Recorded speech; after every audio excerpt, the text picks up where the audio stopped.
motorcycle racer pushes the limit and gets dragged hundreds of yards by a runaway bike.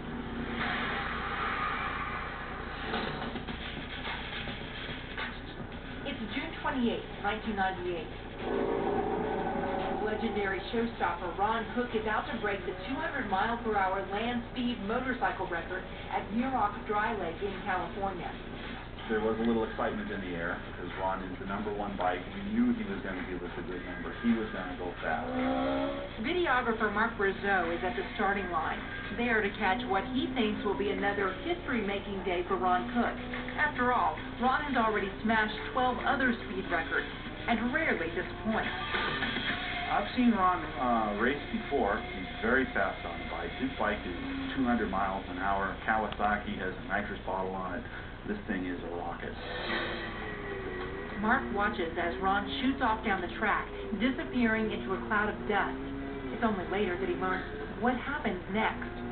Ron moves up to 4th gear and hits the nitrous boost button, gaining enough horsepower to hit top speed.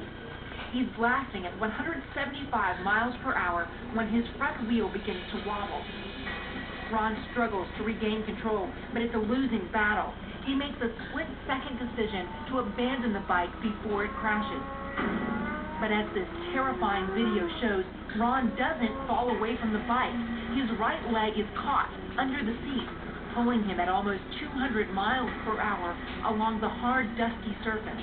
And the bike actually dragged him like a horse would drag a cowboy, so it was quite a ride. The friction of Ron's body against the ground burns through his protective suit. In another moment, it will tear his skin to shreds.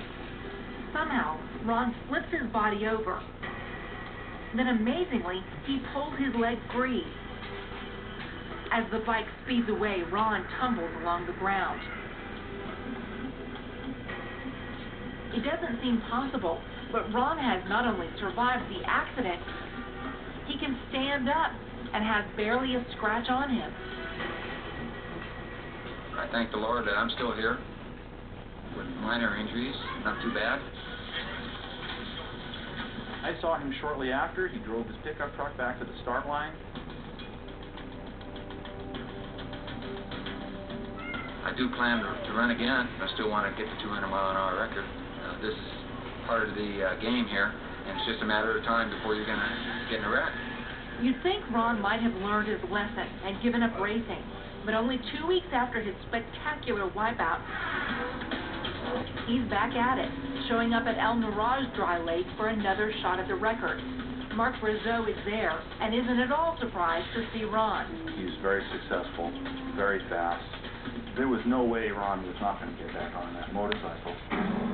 But Ron has a new worry. Track conditions don't look good.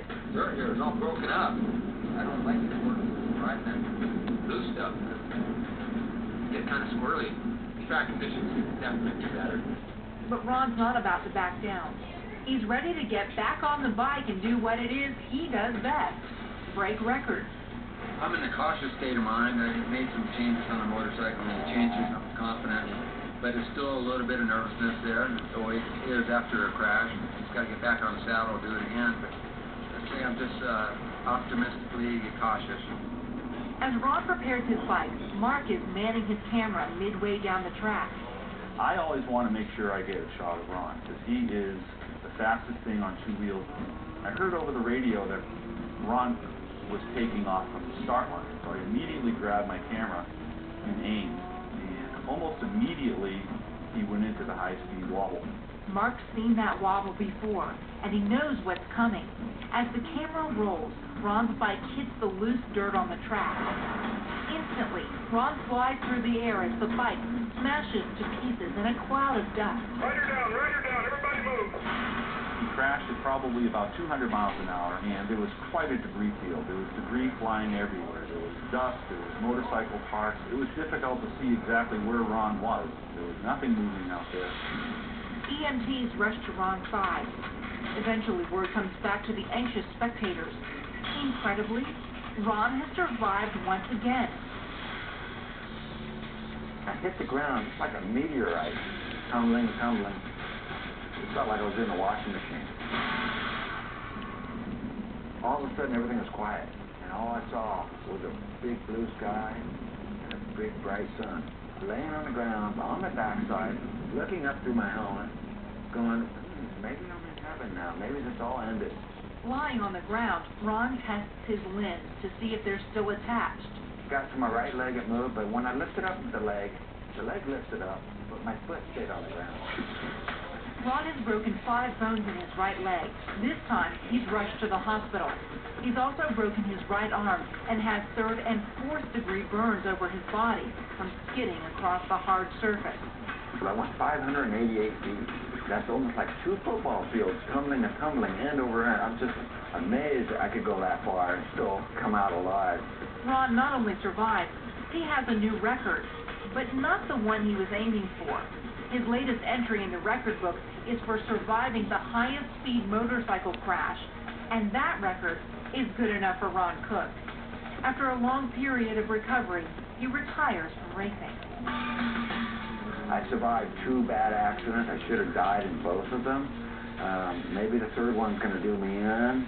Maybe my recovery took 3 years for a reason. Maybe it made me slow down and say, you know what, son, you've done enough.